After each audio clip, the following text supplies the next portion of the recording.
रोज अमित शहावरती टीका करतात। आज पुन्हा एकदा ते म्हणाले की अमित शहा हे महाराष्ट्राचे शत्रू आहेत। हिंदीचा जो काही हिंदी भाषेचा मुद्दा आहे त्यावरून सातत्याने ते भाजपवरती टीका करताना पाहायला मिळत आहे। आणि भाजपच्याच म्हणजे केंद्रातल्या हिंदी भाषेचा संजय राऊत यांनी अमित शहा यांच्यावर टीका करावी एवढी त्यांची अवकात नाही।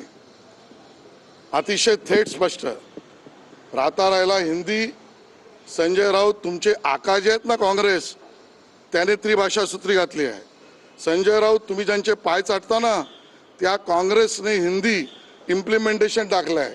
संजय राऊत तुम्ही ज्यांच्या तळी उचलता, ज्या पक्षाचे प्रवक्ते म्हणता, त्या उद्धवजींनी त्रिभाषा सूत्री आणि हिंदी कंपल्शन किंवा हिंदीचा त्रिभाषेत विचार हे सूत्र स्वीकारलं आहे।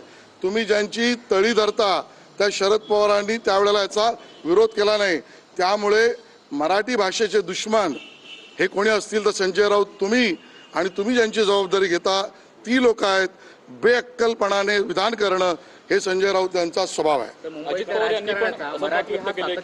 राहिलेला आहे। मराठी माणूस हा एक मुद्दा राहिलेला आहे। मुंबईतल्या राजकारणामध्ये मराठी माणूस हा एक सातत्यानं राजकारणाचा मुद्दा राहिलेला आहे। आणि अशा वेळेला ठाकरे बंधू या पहिल्या मुद्द्यावरती इतक्या वर्षानंतर एकत्रितपणे येताना पाहायला मिळत आहेत। येत्या महानगरपालिकांच्या निवडणुकांमध्ये किंवा स्थानिक स्वराज्य संस्थांच्या निवडणुकांमध्ये पुन्हा एकदा ते एकत्र येऊ शकतील अशी चर्चा सातत्यानं होत होती। मात्र आता अधिकृतपणे ते या मुद्द्यावरून का होईना पण एकत्र येताना पाहायला मिळतात। तर याचा फटका महायुतीवर तर मराठी म्हणून सगळ्यांनी एकत्र आलं। भाजपच्या भूमिका त्याच आहेत, त्याच्याबद्दल आम्हाला काही टिप्पणी करायची नाही। राहता राहिला राजकीय मुद्दा राजकीय पद्धतीने उत्तर देऊ।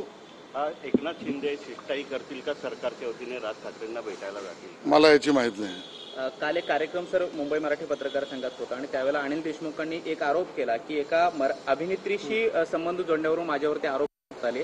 या सगळ्या चौकशी दरम्यान जेव्हा सीबीआयची आणि ईडीची चौकशी सुरू होती तेव्हा त्यांनी हा एक खुलासा एक मोठा केला की भाजपच्या वतीनं माझ्यावरती एका अभिनेत्रीशी संबंध जोडून आरोप करण्यात आले होते। मला याची माहिती नाही आणि त्यामुळे माहिती विना बोलणं बरोबर नाही। शैलास साहेब, शेवटचा प्रश्न, कुठेतरी असं आपल्याला वाटतंय का की मनसे आणि शिवसेना दोघांकडून उद्धव ठाकरे मराठी माणसाने संभ्रम हा निर्माण करण्यात येतोय हिंदी भाषेवरून? मराठी माणसासमोर भाजपची भूमिका आणि सरकारची भूमिका स्पष्ट आहे।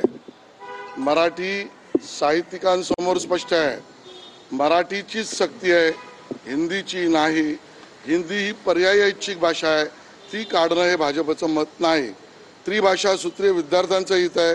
गैरसमज पसरवणाऱ्यांनी गैरसमज काढावा आणि राजकीय याच्या पुढे कराल तर राजकीय उत्तर आम्ही देऊ। मराठी भाषेला अभिजात